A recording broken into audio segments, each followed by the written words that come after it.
The life of this world is made up of 3 days. Yesterday has gone with all that was done. Tomorrow, you may never reach, but today is for you, so do what you should do today. To learn a single topic of knowledge and teach it to a Muslim is more beloved to me than having the whole world and giving it in the cause of Allah. There is no backbiting in the case of a person of innovation or a person who openly commits sins.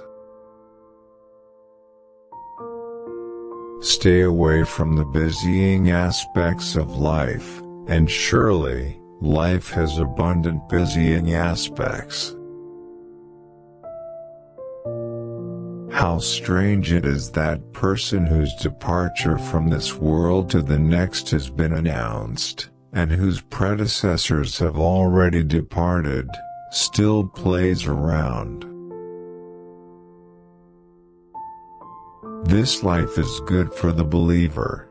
He works little, i.e., he is moderate in performing acts of worship, and takes enough provisions with him to paradise. The believer does the best deeds, yet is most fearful that his deeds will not be accepted. If he were to spend a mountain of wealth in charity, he would not feel sure of the reward until he sees it. The more righteous and pious he becomes, the more he fears. But the hypocrite, munafiq, says, "There are so many people, I will be forgiven, no problem." So he does wrong and evil deeds, yet holds foolish wishes about Allah. This life is bad for the disbeliever and the hypocrite, for he wastes his nights in it, and the only provisions he collects from it is being directed to the fire. By Allah, anyone among mankind who earns abundance in his life but does not feel afraid that he is being tried and tested, then his deeds will decrease and his opinion will become obsolete. May Allah have mercy on the man who works for the likes of this day, for today you are able to do what these brothers of yours, the residents of these graves, cannot do.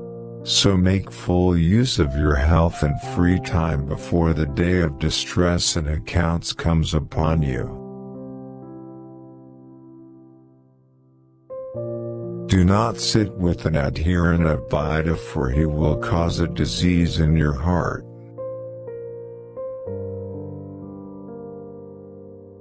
The best attribute a believer can have is forgiveness. He among mankind who will receive the least reckoning on the day of judgment is he who reckons his own self and the life of the world for Allah's sake.